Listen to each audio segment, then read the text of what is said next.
तो दोस्तों आज हम बताएंगे आपको महाकवि बाण का जीवन परिचय। देखिए, महाकवि बाण भट्ट।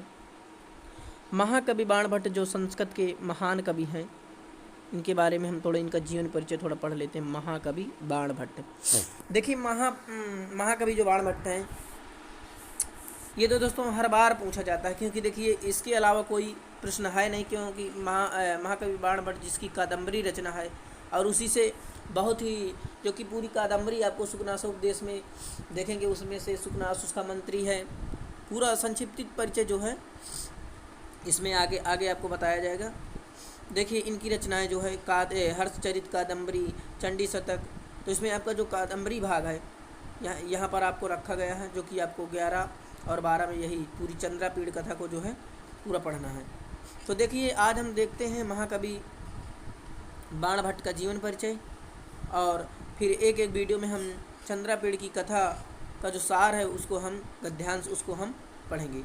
आइए महाकवि बाण भट्ट के जीवन परिचय के बारे में जानते हैं, कैसे इनका जीवन कैसे व्यतीत हुआ, क्या कर रहे थे, वो चीज़ आज हम आपको बता रहे हैं। देखिए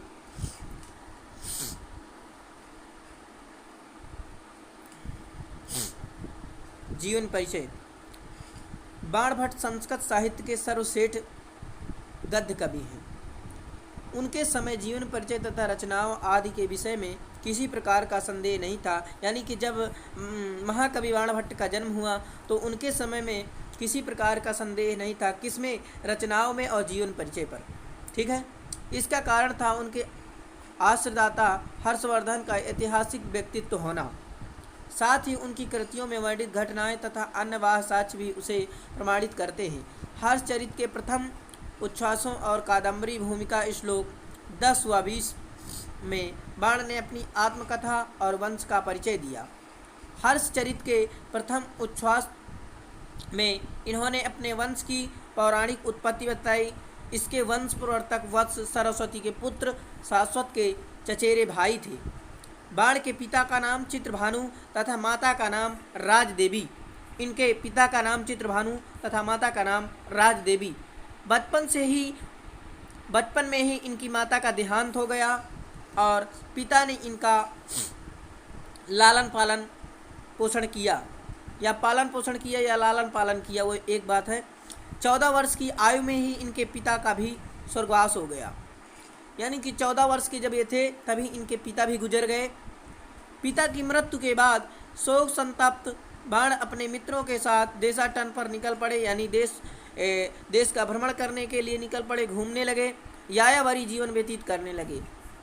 यायावरी का मतलब होता है अपने दोस्तों के साथ, यारों के साथ जीवन व्यतीत करना, वही एक यायावरी होता है। और देखिए आगे,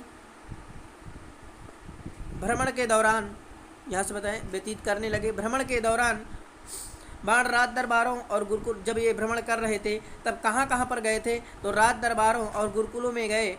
विद्वानों के बीच रहते हुए बाण की प्रकृति बदल गई और अपने वात्स्यायन वंश के अनुरूप गंभीर स्वभाव के होकर अपनी भूमि लौट आए। इनके पूर्वज का निवास स्थान सोन नदी के पास प्रीतकूट नामक ग्राम था। बाण का समय, देखिए बाण भट्ट का समय। बाण सम्राट हर्ष सभा के पंडित थे, अतः बाण के समय निर्धारण में कोई कठिनाई नहीं है। हर्ष का राज्याभिषेक अक्टूबर 606 ईस्वी में हुआ और उनकी मृत्यु 648 ईस्वी में हुई। तामपत्रों तथा चीनी यात्री हेनसांग के संस्मरणों से ये तिथियाँ निर्णीत हो चुकी हैं। हेनसांग ने 629 से 645 ईस्वी तक भारत भ्रमण किया था और वह हर्ष के निकट संपर्क में आया था। अतः बाण का समय 7वीं शताब्दी का पूर्वार्ध मानना ही उचित है। और जितने भी संस्कृत के कवि हों उनका सही जीवन परिचय, उनके बारे में सही जानकारी उपलब्ध होना, किसी में उल्लेख नहीं मिलता। कुछ साक्ष्यों के आधार पर उनके जीवन के विषय में हम कह सकते हैं। देखिए 7वीं शताब्दी पूर्वार्ध माना उचित है। 8वीं शताब्दी से लेकर अनेक संस्कृत ग्रंथकारों ने बाण और उनके ग्रंथों का उल्लेख किया, अतः बाण के समय के विषय में कोई विवाद नहीं है। इनकी रचनाएं देख लेते हैं। मुख्य रूप से बाण के जो 2 ग्रंथ उपलब्ध होते हैं, एक हर्षचरित और एक कादम्बरी। इनके नाम से तीन ग्रंथ जो है और माने जाते हैं। वो है पहला चंडी शतक, मुकुटताड़ितक और पार्वती परिणय। इनके बारे में थोड़ा हम जान लेते हैं। इनकी रचनाएं देखिए इनकी रचनाएं जो है देख लेते हैं। परंतु इन तीनों रचनाओं की प्रमाणिकता जो है संदिग्ध है, यानी इनकी एक प्रमाणिकता है कि ये सही रचनाएं हैं। और आगे देखिए हर्षचरित यह 8 उच्छ्वासों में लिखी हुई एक आख्यायिका है।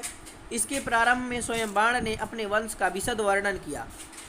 यह 8 उच्छ्वासों का जो हर्षचरित है, इसमें 8 उच्छ्वास हैं, उसमें से एक आख्यायिका है।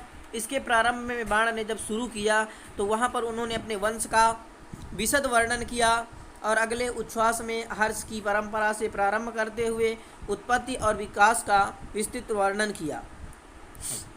दूसरी रचना इनकी जो है वो है कादम्बरी। कौन ही? कादम्बरी। यह एक अनूठा ग्रंथ है। इसमें एक काल्पनिक कथा वर्णित है। जो कादम्बरी ग्रंथ है तो ये एक काल्पनिक कथा इसमें वर्णित है। कादम्बरी को हम आधुनिक युग में उपन्यास कह सकते हैं। भाव और भाषा की शैली सभी दृष्टियों से कादम्बरी एक उत्कृष्ट रचना है। अतः यह कथन उचित ही है कि कादम्बरी के रसज्ञों को भोजन भी अच्छा नहीं लगता है। जो कादम्बरी पढ़ने वाले लोग होते हैं उनको जो भोजन की भी इच्छा नहीं होती है। कादम्बरी रसज्ञा नामहारोऽपि न रोचते, कादम्बरी रस ज्ञानामहारोऽपि न रोचते। और आगे देखिए तीसरी रचना पार्वती परिणय। यह एक नाटक है। जो पार्वती परिणय यह एक नाटक है। इसमें भगवान शिव और पार्वती का जो है विवाह वर्णित है। चंडी शतक को देख लेते हैं। चंडी शतक यह 100 श्लोकों का संग्रह ग्रंथ है। इसमें अत्यंत सुंदर शब्दावली में भगवती चंडिका की स्तुति की गई है। मुकुटताड़ितक को देख लेते हैं। यह एक नाटक है परंतु यह अभी अप्राय यानी उपलब्ध नहीं है। तो देखिए दोस्तों, हम जो है इनकी रचनाएं और बाण भट्ट के जीवन के विषय में पढ़ लिए हैं और अगली वीडियो में हम बाण की शैली के बारे में आपको बताएंगे।